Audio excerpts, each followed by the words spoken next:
لله رب العالمين، والصلاة والسلام على سيدنا محمد سيد الأولين والآخرين، وعلى آله وأصحابه وأتباعه وأولياء أمته أجمعين إلى يوم الدين. اللهم صل وسلم وزد وبارك على منبع الأنوار سيدنا محمد الحبيب المختار وآله الأبرار وصحابته الأخيار، صلاة تحفظنا بها من شر الأشرار وكيد الفجار ومن فتن الليل والنهار. مسلمانان أمتنا زارقي في غنبري خوا صلى الله عليه وسلم، السلام عليكم ورحمة الله وبركاته. سپاسی پەروەردگارمانەکەین ئەم نیعمەتە گەورەی ڕژان بەسەرمانە، بارانی بەڕەحمەتی بۆ باراندین. خوایە زیادیکەی لەسەرمان، کانی و کارێزەکانمان زیاتر بتەقێ، لە هەموو وەبا و بەڵا و ناڕەحەتیەک ڕزگارمان کەی، لە قاتی و گرانی و لە بێبارانی و لە زوڵم و ستەم و ناڕەحەتیەکان خوایە ئێمەش و تەواوی میلەتی موسڵمانان ڕزگارکەی.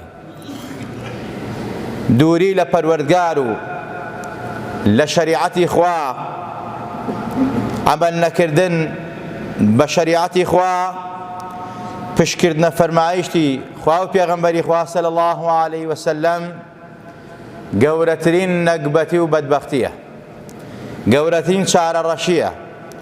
ئینسان لە دنیا و لە قیامەتە زەرەرمەند دەکا.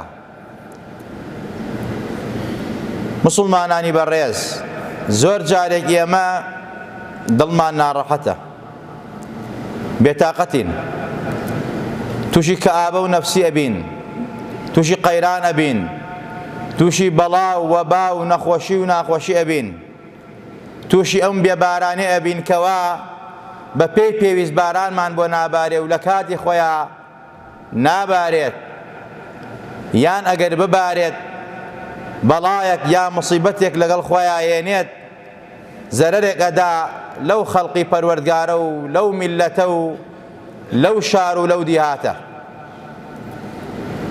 ئەوەی کەوا تووشمان بووە لەم هەموو نەکبەتێ، هۆکارەکەی دووریمانە لە پەروەردگار، پشتکردنە شەریعەتی ئیسلامە، وازهێنانە لە فەرمایشتی خوا و پێغەمبەری خوا صلی الله علیه وسلم.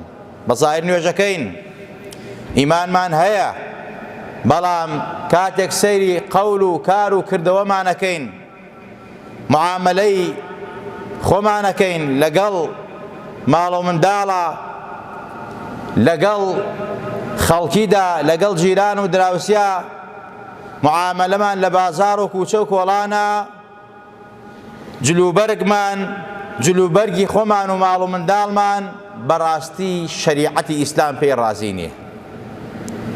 ئەمەش هۆکارێکی سەرەکیە بۆ ئەو هەموو نەکبەتی و بەدبەختیە، بە دەلیلی قورئان، بە دەلیلی فەرمایشتی پێغەمبەر صلی الله علیه وسلم.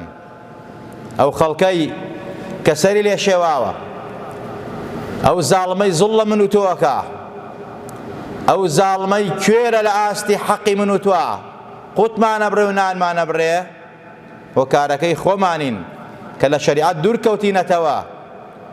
خوای تەبارەک وتەعالایش ئەمە یەک تۆ سزایە ئەماندا لە باجی کردەوەکانمانە. خوا فەرمێت لە قورئانە لە سوورەتی طاها: ومن أعرض عن ذكري فإن له معيشة ضنكا ونحشره يوم القيامة أعمى قال ربي لم حشرتني أعمى وقد كنت بصيرا قال كذلك أتتك آياتنا فنسيتها وكذلك اليوم تنسى. خوای تبارك وتعالى فەرمێت ئەوەی کەوا پشت کاتە ئاياتەکانی من، پشت کاتە زکر و یادی من لە یادکە. زۆرمان تەوەکولمان بەخوا نەماوە، زۆرمان پشتمان کردەتە تەوەکل بەخوای گەورە، واسمان لە یادی پەروەردگار هێناوە، یادی حیزبەکەمانەکەین، یادی معشوقی مەجازی ئەکەین، مەجلیسمان هەمووی تاوان و گوناهە، ذکری خوای چی و یادی خوای چی، بۆیە پێغەمبەر فەرمێت هەر مەجلیسێک ئەگەر ئەو مەجلیسە یادی خوای تیا نەکرێ بەڕاستی ئەو مەجلیسە لە قیامەت و لە دنیایشا لاکە تۆپیەوە بۆ گەنیتێ. وا گەورە پەنامان بە. ومن أعرض عن ذكري فإن له معيشة ضنكا، ژیانێکی پڕ چەڵەمە، پڕ ئاڵۆزی، پڕ ناڕەحەتی. لەگەڵ ئەوەشە ونحشره يوم القيامة أعمى، لە ڕۆژی قیامەتا بە کوێری حەشریانەکەین. بە کوێری حەشر ئەکرێن ئەوانەی پشتەکەنە شەریعەتی خوا، پشتەکەنە یادی خوا. لە ڕۆژی قیامەتا کاتێک خوا عەبدەکانی حەشرەکە، بەندەکانی بانگەکە بۆ حەشر و بۆ حیساب و بۆ کیتاب و بۆ میزان کوێرن، هیچ نابینن. عەبدەکانەڵێن خوایە بۆچی ئێمە کوێرین؟ خۆ ئێمە چاوت پێداین، چاومان ساغ بوو. فەرمی چونکە ئێوە بۆیە بە کوێری حەشرەکەم، ئەمڕۆ بۆیە کوێرن، سزاتان ئەدەم بە کوێری حەشرتانەکەم. لە دنیادا بە حساب چاوساغ بوون، بەڵام کوێر بوون لە ئاستی ئاەتەکانی ئێمە.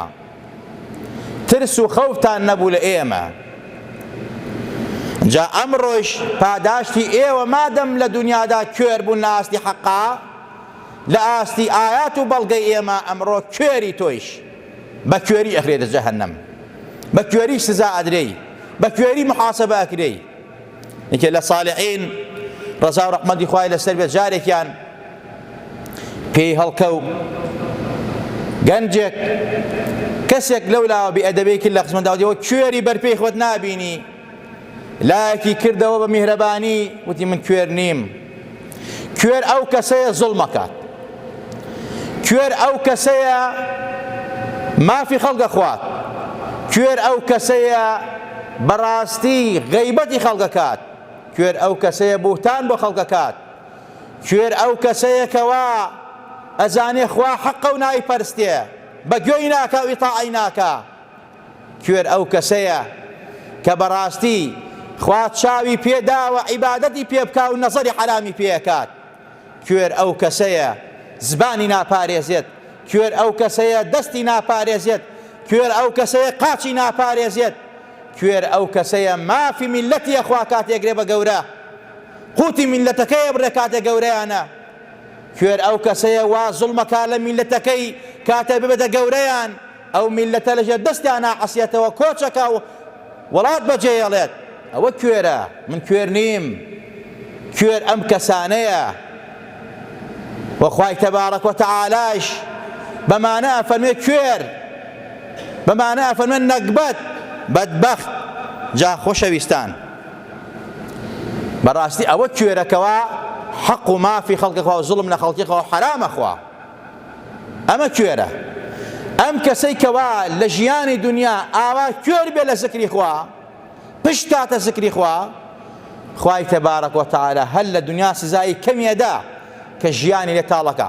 با بە زاهیر دەوڵەمەند بێ، سەرد و سامانی هەبێ، ماڵی هەبێ، کوڕ و کاڵی هەبێ، عەشرەتی هەبێ، گورە حیزب و جێش و جاشی هەبێ، بەڵام لە ناخا ڕووخاوە. هیتلەر بۆ ئینتیحاری کرد، خەریک هەموو دنیا داگیر کرد، بەڵام خۆی کوشت. لە ڕۆحا مرتاع نەبوو. با دەوڵەمەند و سامان بەوچی چەند دەوڵەمەند ئینتیحاری کرد، چەند سەرمایەدار خۆی کوشت، ڕۆژانە چەندێک لە ئەوروپا خۆی کوشێت.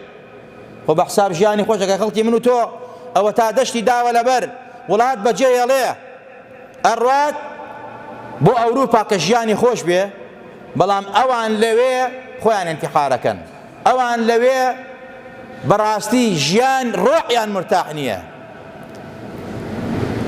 خەڵکی لای ئێمەش حکومەت چەند تاوانبارە، وەک کابراوتی فاتحا بخوێن لەسەر گەندەڵی حکومەت تەواو چاک نابێت.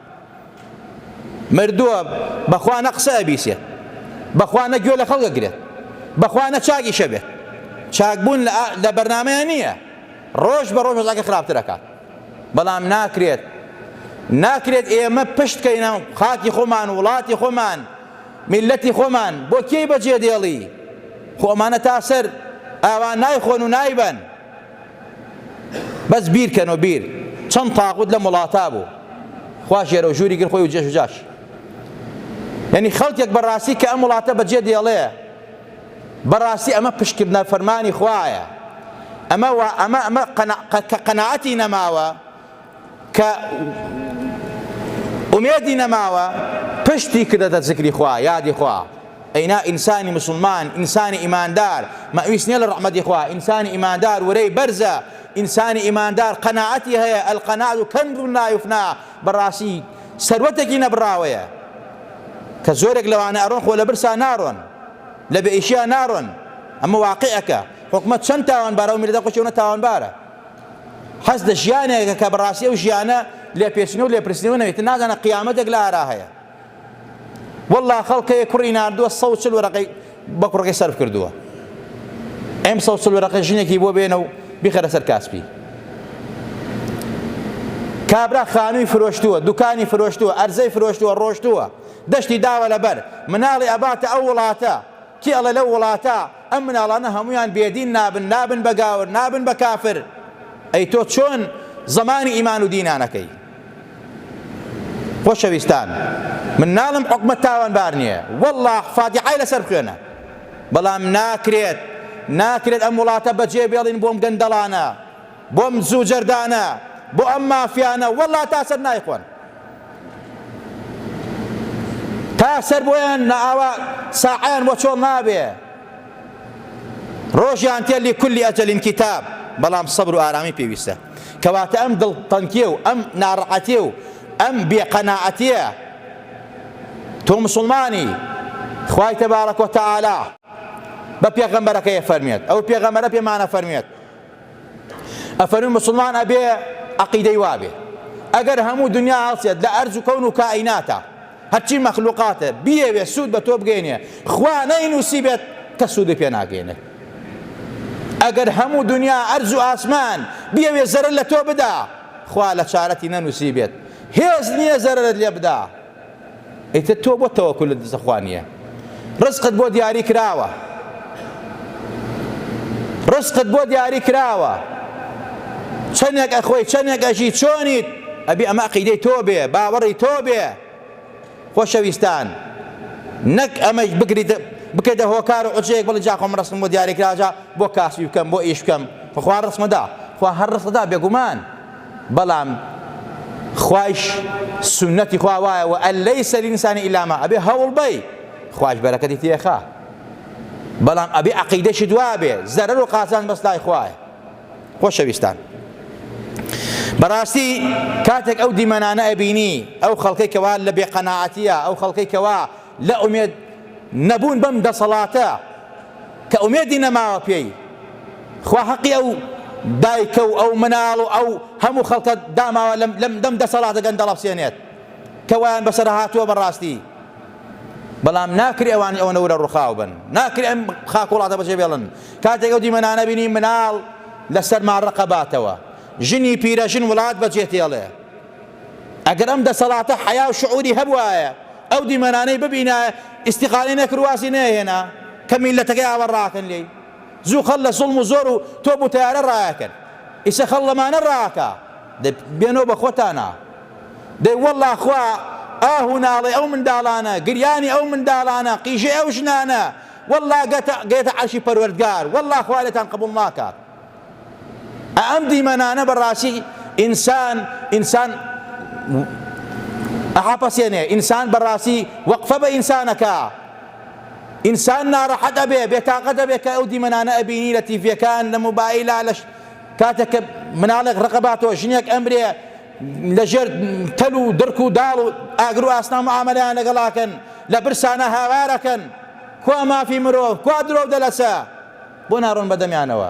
بەم سەرما ئێمە لە سلێمانیا کە بەفر نەبارێ خەریکە ڕقەبینەوە، جا بێ لەو وڵاتە کە بەفرێکی زۆرە بارێ، بەڕاستی ئەمە کارەساتە. خۆشەویستان، ئەمە هەمووی ئەم نەکبەتیانەکەیە بەسەرمانە پشتمان کردە فەرمانی خوای تەبارەک وتەعالا، ئەمەیش یەک تۆز لە عەزابە.